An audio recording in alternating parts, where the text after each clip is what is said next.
Halo teman-teman, hari ini aku sama adikku Runa lagi pergi memancing.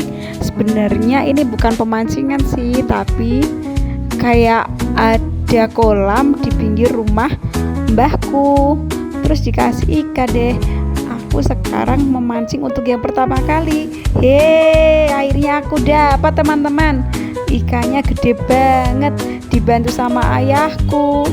Aku suka sekali sama ikannya. Nanti akan aku goreng osreng.